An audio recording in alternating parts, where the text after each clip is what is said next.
Hello guys, আসসালামু আলাইকুম। আজকে আপনাদেরকে দেখাবো কিভাবে আপনারা বিকাশ অ্যাকাউন্টে আপনারা নিজের সেভিং খুলে নেবেন, মানে কিভাবে টাকা জমাবেন। তো এখান থেকে সেভিংয়ে ক্লিক করবেন, তারপর একটু লুডুনি। এখান থেকে দেখেন আমি কিন্তু অলরেডি 3টা সেভিং খুলে রাখছি। তো সেভিং খোলার জন্য এখানে এখন প্রথম নতুন সেভিং খুলুন, এই অপশনে ক্লিক করবেন। তারপরে আপনি কি মুনাফা পেতে চান নাকি মুনাফা না পেতে চান? তো মুনাফা পেতে চাই, এটা দিলে ভালো হবে।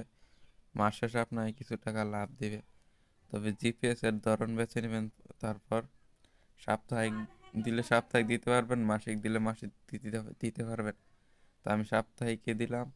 তারপরে মেয়াদ বেছে নিতে পারেন 6 মাস অথবা 12 মাস। তো আমি 6 মাস বেছে নিলাম।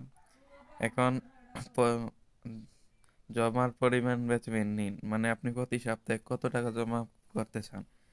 তো আমি ধরেন 500 টাকা জমা করবো। 500 টাকা বেছে নিলাম। তারপরে এগিয়ে যান বাটনে ক্লিক করে আপনাকে দেখাবে কোন ব্যাংক কত টাকা মুনাফা দিতেছে। মুনাফার হার ঢাকা ব্যাংকে কিন্তু দিতেছে 8.5%, আর ডিএলএস ফাইন্যান্স ব্যাংকে দিতেছে কিন্তু 8.5%। তো আপনি যে কোনো একটা নিলেই হবে, দুটোটা সেম। তারপর একটা দিয়ে দিবেন। তারপর এখান থেকে আপনারা একটা নতুন নমুনি অ্যাড করে নেবেন। নতুন নমুনি বের করার জন্য আপনি এনে জন্ম তারিখ দিয়ে দিবেন।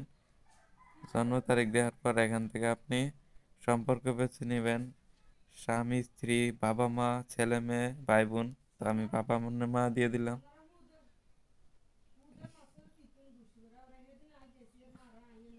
তারপর বাবা মা দেওয়ার পর এখান থেকে বাবা মা, আর এখানে এনআইডি নাম্বারটি দিয়ে দিবেন। অবশ্যই এনআইডি নাম্বারটি না দিলে কিন্তু হবে না। তাই এনআইডি নাম্বারটি আমি ধরেন আমি দেখানোর জন্য একটা দিয়ে রাখতেছি। তো এটা কিন্তু, তো আমি কিন্তু বয়স কম দিছি, তার জন্য হইতেছে না। 18 বছরের বেশি দিতে হবে নমুনি। এখন কিন্তু হবে, দেখাচ্ছি আমি। এখন দেখুন, এখন আবার এগিয়ে যান বাটনে ক্লিক করতে হবে। ক্লিক করার পর এখন যদি আপনি পিন দেন তাহলে কিন্তু নতুন সেভিং অ্যাকাউন্ট খুলে গেল। তো আমার অলরেডি 2টা খোলা আছে, 3টা খোলা আছে, আমি আপনাদের ওইখান থেকে দেখাইতেছি। এই যে আমি ব্যাগে গেলাম, আর এই যে সচল, সচল 2টা 3টা, এটাতে ক্লিক করলাম।